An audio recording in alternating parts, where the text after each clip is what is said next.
Hi, I'm Phil Donahue. And I'm Marlo Thomas. And we're going on a series of double dates to find out What makes a marriage last?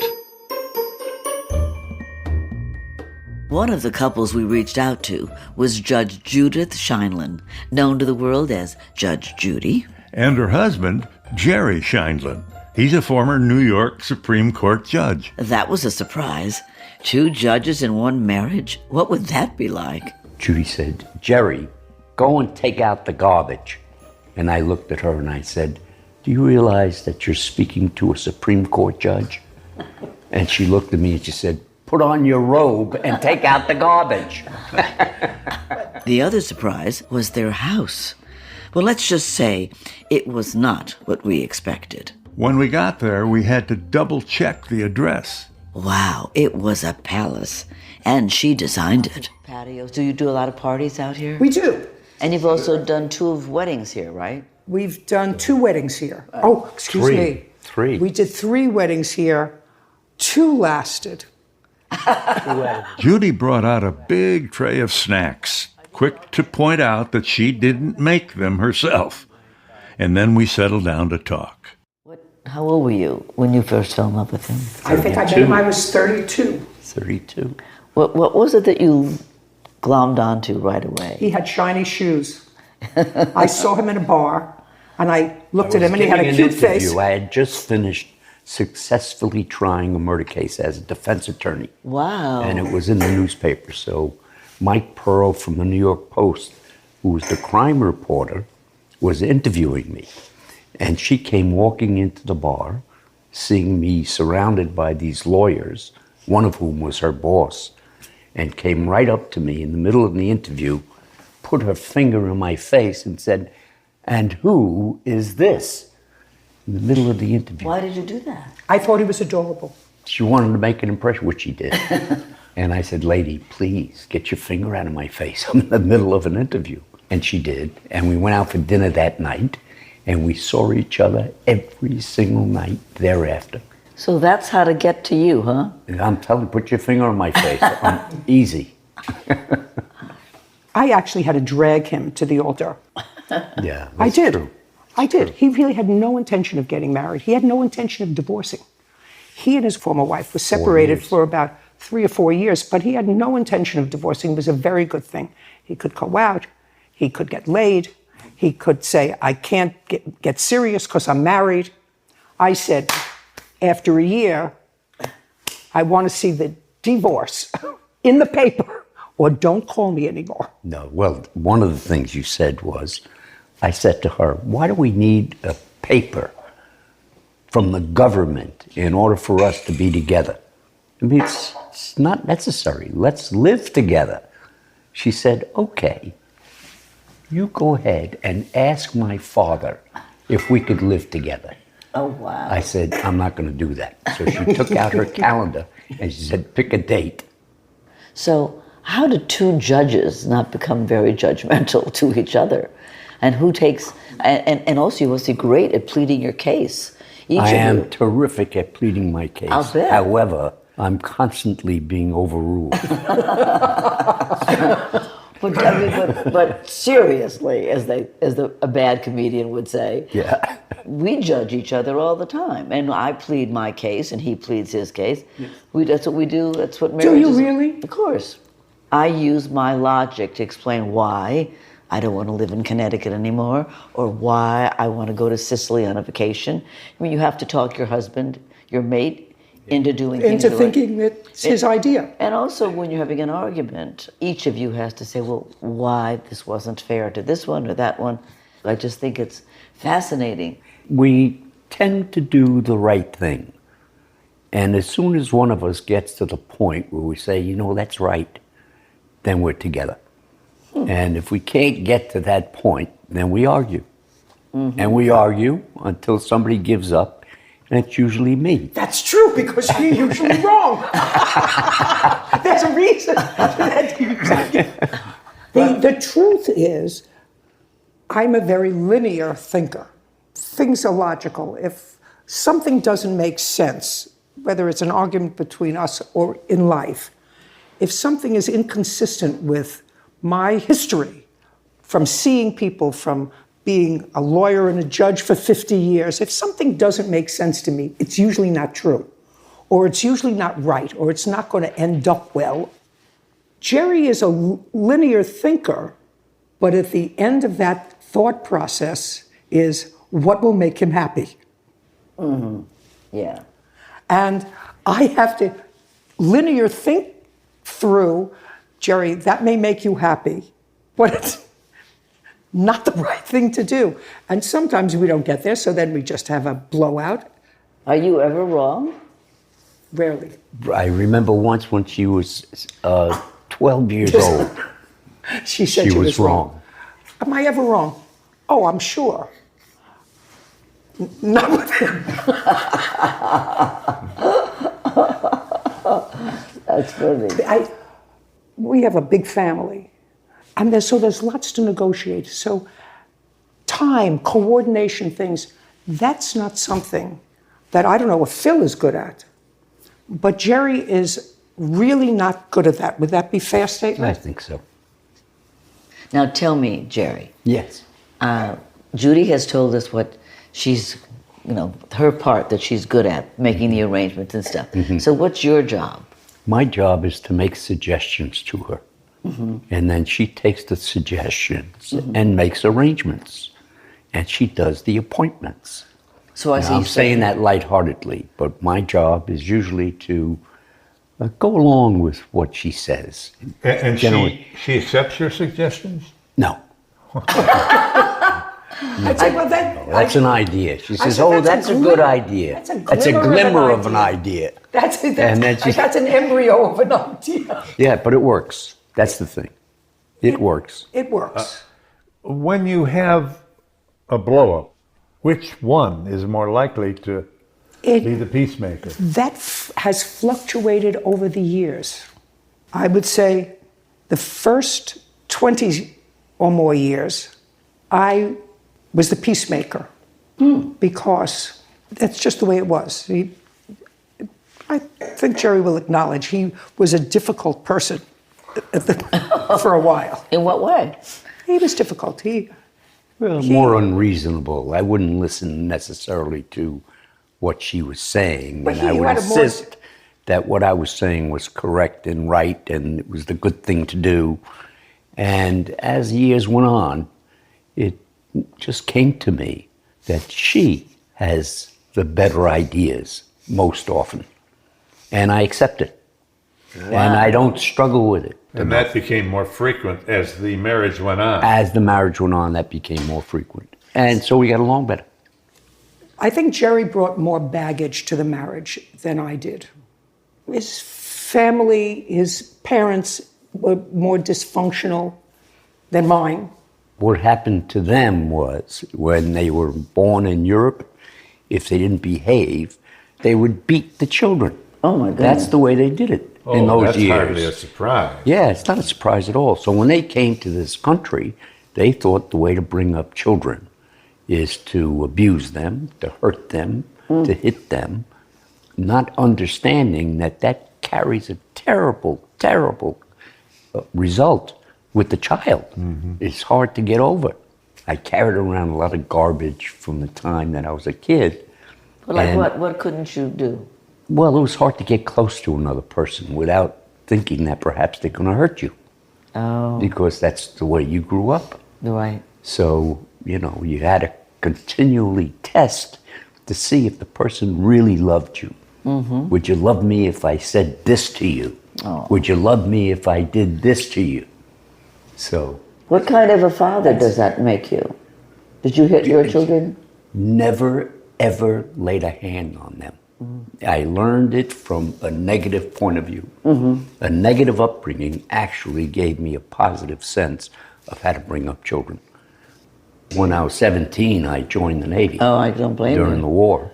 Right. And spent 2 years in the Navy. Then when I came out, my head was better. Mm-hmm. You know what they say, you go into the Navy as a boy and you come out as a man. Mm-hmm. Well, in my case, that happened to be true.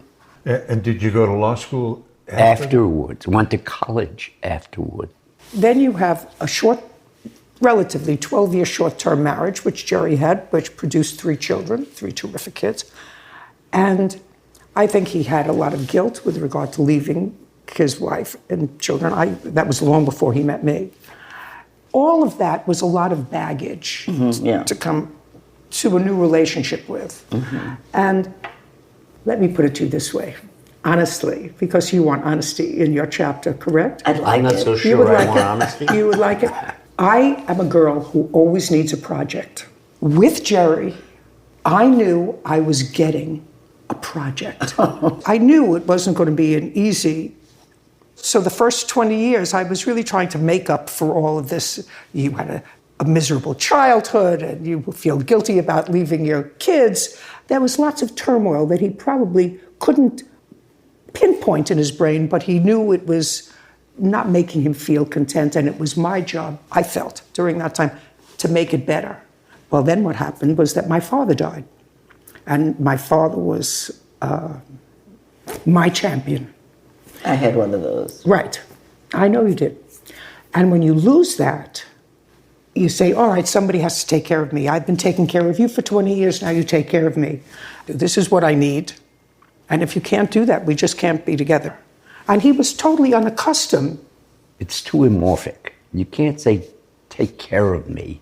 What does that mean? Right. I mean, how do you want me to take care of you? Do you want me to carry you from place to place? Do you want me to buy you things? Do you want me to feed you? Do you want me to keep you warm? What you have to do is tell me. Use your words. Tell me what you want me to do to take care of you. Right. And she said, just take care of me. Right. And I said, I don't know how to do that. And honestly, it wasn't that he was being stubborn. I don't think he was being stubborn. I think that, honestly, he didn't think that I would do it. No, I didn't. He didn't think that I would do it. She said to me, if you can't maneuver this, I'm going to divorce you. And I said, oh yeah, I dare you. And the next day I got divorce papers. Right. I mean, it's serious He business. really didn't think I would do it. Next day. I had a friend, I said, just serve him with the papers. We'll have more after a quick break.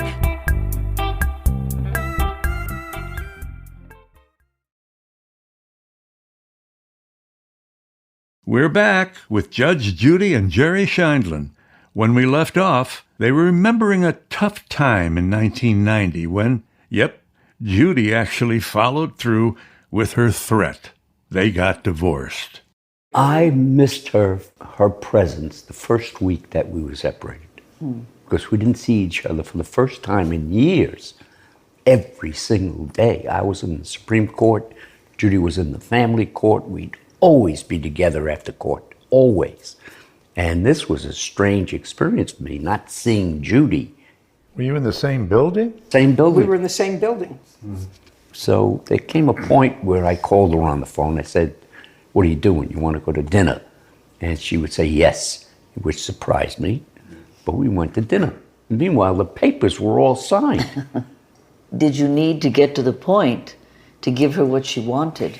What happened was we gradually, during this period of 1 year, grew closer together because I missed her terribly. And I couldn't stand the fact that somebody fixed her up with a guy. That was driving me crazy. So I would call her up and say, did he kiss you? She said, no, it was just a date.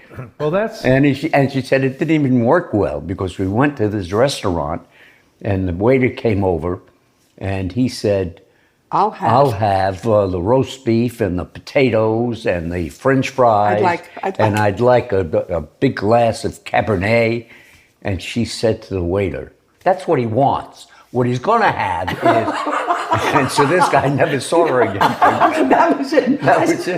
That was it. I said... I was pleased to hear that story because I knew eventually she had to come back to me. That's a scream. And did you miss him too? I missed him. I missed him. I want to get back to when you got back together. That's the most interesting thing. Because, once you're divorced, it's like, okay, I was married to him. Now we even see each other all the time. What do I have to get married for again? Interestingly enough, we were walking downtown Manhattan. I picked her up from work, And I said, you know, this is silly. I'm uncomfortable being with you all the time and not being married to you. I said, let's get married again. She said, well, I mean, how are we going to do that? I said, my ex-law partner is a Supreme Court judge. He's right up the street. We can go right into the clerk's office and get a license. And of course, as soon as they saw us, they accommodated us with both judges. Got the license immediately, called up my law partner and said, are you busy? He said, no. I said, well, we're coming up to get married again. I called my oldest son, who had a law practice in Lower Manhattan. He was my best man. She called her girlfriend of 40 years. That was her maid of honor. So we went up to my partner's chambers, and he performed the following ceremony. To me, he said, you take this woman to be your lawful wedded wife forever, in good times and bad, and sickness and health, and to each. I said, yes. Looked at her and said, you take this man to be your husband? She said, yes. In good times or bad? And she looked at him and said, in good times or forget it.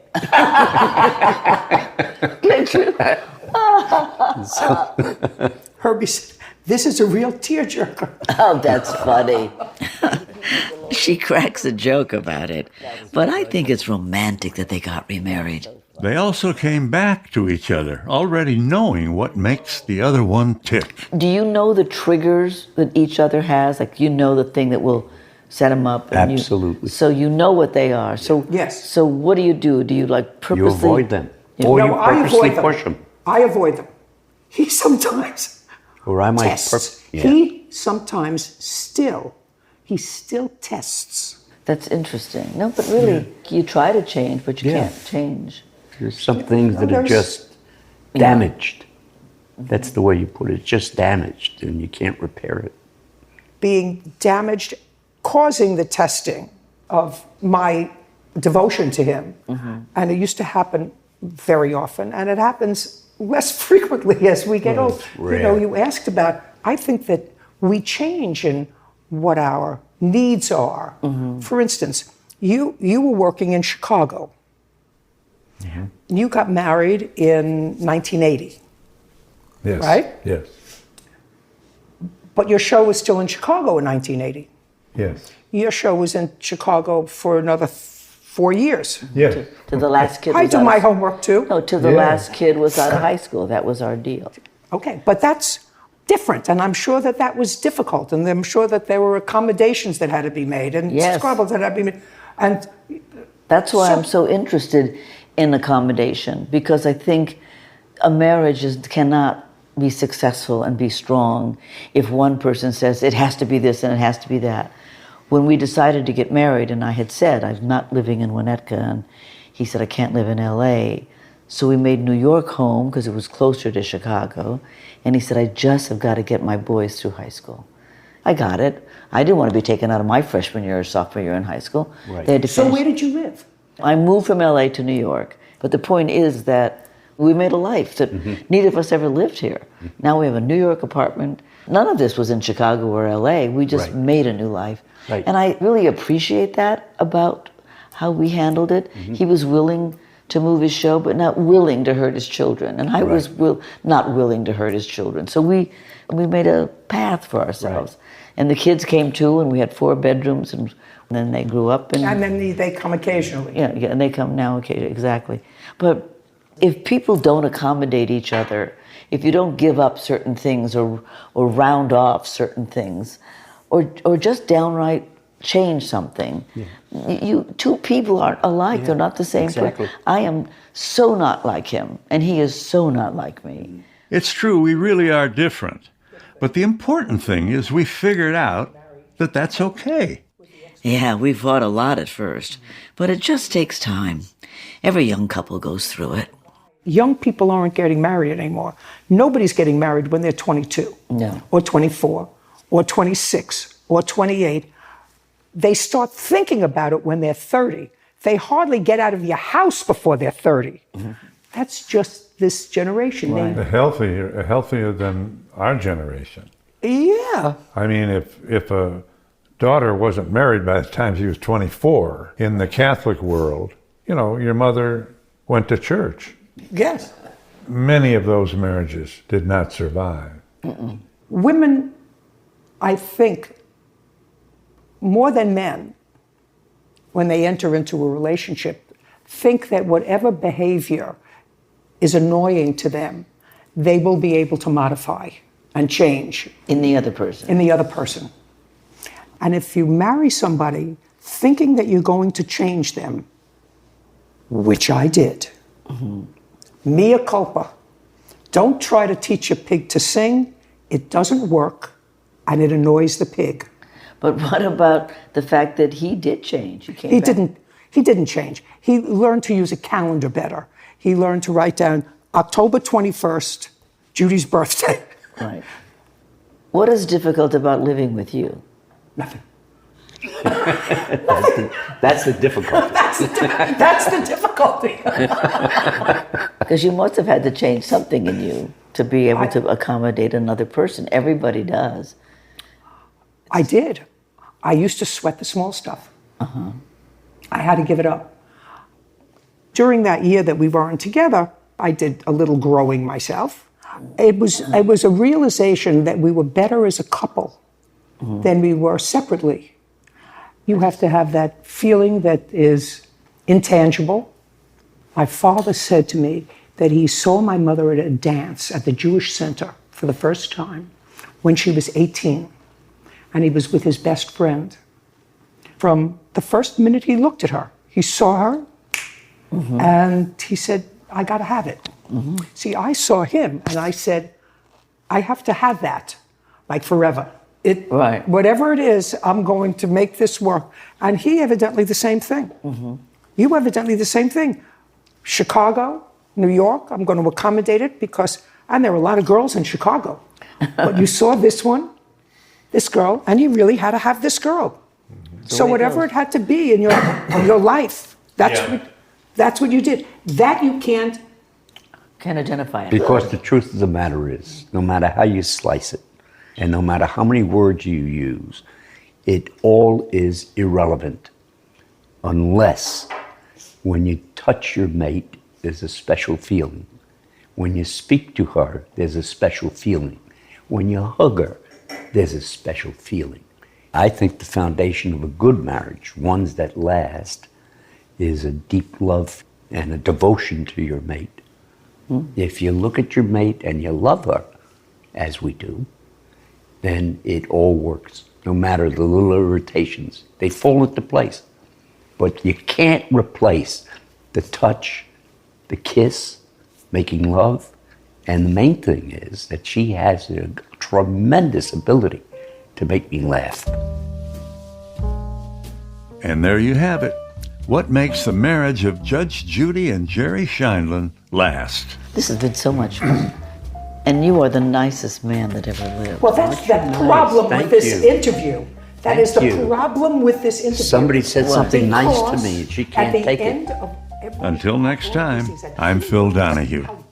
And I'm Marlo Thomas. He really knows You haven't told us how. I'm telling you, he's How? different. He's selfish. I see, Jerry. But he's adorable. He is. You see? He is adorable. Yeah. Suffers Phil, you in. have to come to my rescue. Phil. Double Date is a production of Pushkin Industries. The show was created by us and produced by Sarah Lilly. Michael Bahari is associate producer. Musical adaptations of It Had to Be You by Stellwagen Symphonette. Marlo and I are executive producers, along with Mia Lobel and Lital Molad from Pushkin. And special thanks to Jacob Weisberg, Malcolm Gladwell, Heather Fain, John Schnars, Carly Migliori, Eric Sandler, Emily Rostek, Jason Gambrell, Paul Williams, and Bruce Kluger. If you like our show, please remember to share, rate, and review. Thanks for listening.